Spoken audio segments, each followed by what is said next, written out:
What is good, guys? It's Rey-Jay back with another video. And in this one, I want to break down what's going on with the Tesla, SPY, Nvda, the QQQ, and a couple of other tickers. And break down what's going on with the overall market and when Jerome Powell is going to be giving his speech for today.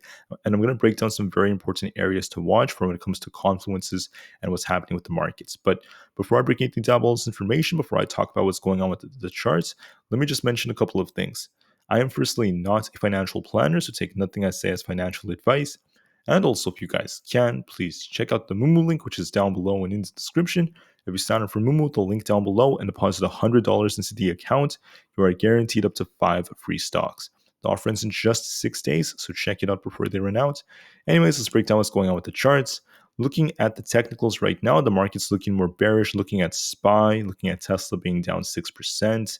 Aapl is still in the green, but it's trying to cool off a little bit. Nvda is still holding up decently, but we're at some key resistance, and we're starting to see other tickers slowing down, such as Amazon and just a couple of others. So we're starting to see the bears stepping in, and we're starting to see the S&P 500, the Nasdaq weaken, as there's going to be some more risk for downside, in my opinion. But the question is, what's going to affect the markets for the next couple of hours, and what should you be watching for?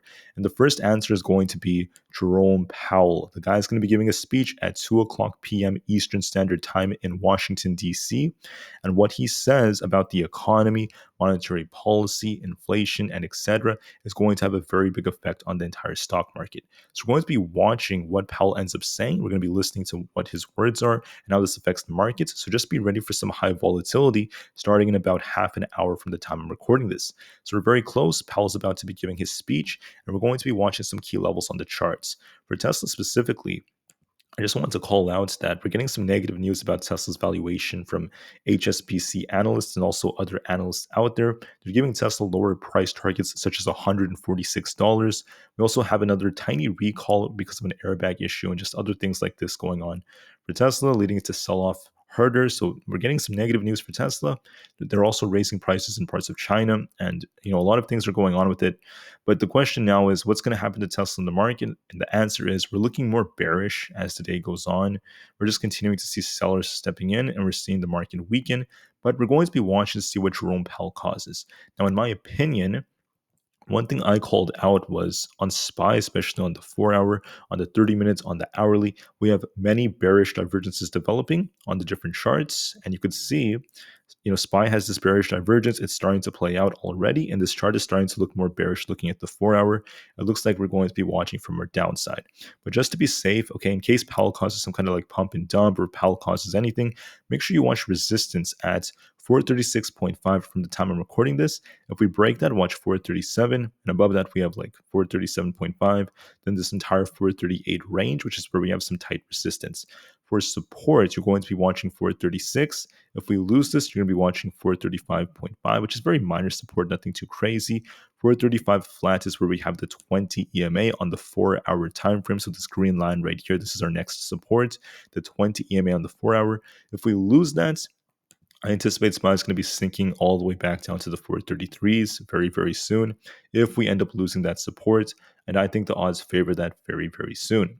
So I'm also noting that SPY has these gaps on the daily. The daily chart is starting to weaken, and we have this unfilled gap all the way down to about this 430 area. I believe we're going to fill this gap soon, this gap down here at 430. It may take, another week. It may take a couple of days, but eventually I see some more downside coming. Now, before we turn way too bearish, let's just wait and see what Jerome Powell says. I mentioned to everyone I was shorting SPY at 438 yesterday. I actually closed some of those positions during this drop right here to 435, but I'm holding some of them for the longer term, and I'm going to be looking for potential re-entries and etc. if we do get some kind of pop. The reason I did that is because, in my view, I don't know what Jerome Powell is going to cause. I'm just going to be kind of patient. But for now, I mean, it was a good trade. It worked out pretty well, and I'm still going to be continuing to short so long as things continue the way they are going. But just to be safe, I just want to warn you to be careful. We don't know what Jerome Powell is going to cause. Expect some volatility. He could cause the market to pop, then drop, or do something completely out of the ordinary. So just be very careful. We'll see what he causes. But just to be safe, guys, I still think the market's going to drop lower. I still have a lot of shorts open. I just closed some of them, secured some profits just to be safe. And there's nothing wrong with taking some profits. It's just something that I'm doing, and that is not financial advice. Anyways, now for Tesla, Okay, we're going to be watching those supports on SPY, but for Tesla, we also are looking very weak on Tesla's continuing to sell off. We're going to be watching our supports right over here around this 207.5 area as key support. For resistance, watch 209. Then we have 210 and 212. It looks like it's going to fill this gap down here to 205 very soon. So I do anticipate more downside, and Jerome Powell could be the cause of that, or even bad news for tomorrow and beyond. So I see it eventually coming down to at least 205. If we lose that, watch 202.5, and then we have 200. But Tesla's looking more bearish, especially when you look at the 4-hour time frame. The 4-hour is looking more bearish. The daily looks very weak on Tesla, so we're going to be watching that very carefully to see where it closes. But for the 4-hour, it's looking weak. If you look at the 4-hour time frame, the MACD, the PPO is crossing over, and we're continuing to see the bears stepping in, dragging Tesla down off this head and shoulders like pattern. So I see the gap getting filled. I think there's more downside towards 205 for Tesla, and I think that there is still more potential downside over the next few days that's coming. For Apple stock, it's trying to hold up. I just want to warn you guys that we have a double, if not a triple, I think it's a triple bearish divergence developing on Apple. So Apple might start to sink a bit lower, which could cause SPY to slow down. We're going to be watching that 180 support very carefully if it does end up losing that, and watch 183 as another support. We have resistance at 184, but I believe that 184 to 185 is where Apple should be topping, and I think that there might be a move to the downside soon. We're just not there yet. We're just getting closer as the day goes on.